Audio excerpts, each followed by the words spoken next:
एक सर्वे के अनुसार सिर्फ भारतवर्ष में 10 करोड़ से अधिक लोग डायबिटिक पेशेंट हैं। मतलब अब समझ लीजिए 1.25 करोड़ से अधिक है पूरी आबादी, और उसमें का मान के चलिए आपकी 10% लोग डायबिटिक पेशेंट हैं। ऐसे मेजर रोग को आजकल असाध्य मान लिया गया और नहीं ठीक होता है।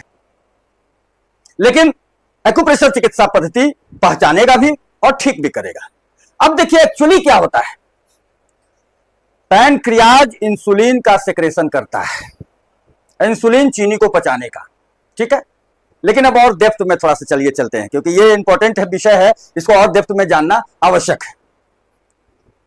पैनक्रियाज के अंदर 2 लाख से 30 लाख तक प्रदीपिकाएं होती हैं।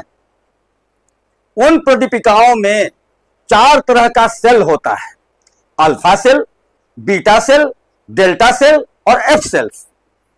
अल्फा सेल जो है वह ग्लूकागोन सेक्रेशन करता है। ग्लूकागोन नामक हार्मोन का सेक्रेशन पैनक्रियाज में ही होता है, वहां की अल्फा सेल्स करती हैं, ठीक है। जो ग्लाइकोजन है उसको ग्लूकोज में परिणत कर देता है, मतलब कि हमारे शरीर में चीनी की मात्रा को बढ़ाता है। अगर चीनी का एक्सट्रैक्ट जो मेटाबॉलिज्म में हुआ, ग्लाइकोजन आया, उस ग्लाइकोजन को ग्लूकोज में परिणत करता है, जो कि हमारे शरीर को चीनी तो आवश्यक है, एनर्जी प्रदान करती है। तो यह भी पैनक्रियाज में जो अल्फा सेल है उससे निकलने वाली ग्लूकागोन से होता है। और दूसरा सेल मैंने बताया बीटा सेल। पैनक्रियाज से दूसरा सेल बीटा सेल है, जिससे कि इंसुलिन का सेक्रेशन होता है। और इंसुलिन जो है वह ग्लूकोज को ग्लाइकोजन में बदल देता है, मतलब कि जो हमारे शरीर में ग्लूकोज जितनी आवश्यकता नहीं है उसको ग्लाइकोजन में वह बदल देता है।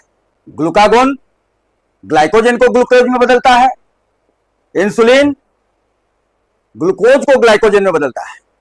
और तीसरा जो डेल्टा सेल्स है, सोमेटोस्टेनिन नामक हार्मोन वहां से निकलता है, और वह इन दोनों के कार्यों को, अल्फा सेल और बीटा सेल के कार्यों को नियंत्रित करता है कि सही मात्रा में ग्लूकागोन निकले, सही मात्रा में इंसुलिन निकले।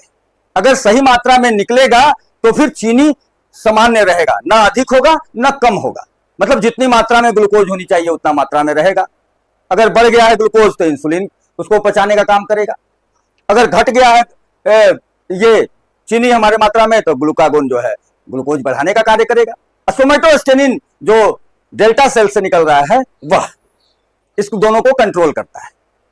और चौथा जो सेल है वह है एफ सेल्स। यह भोजन जो हम लोग करते हैं उसके बाद यह जाकर के भोजन में मिल जाता है।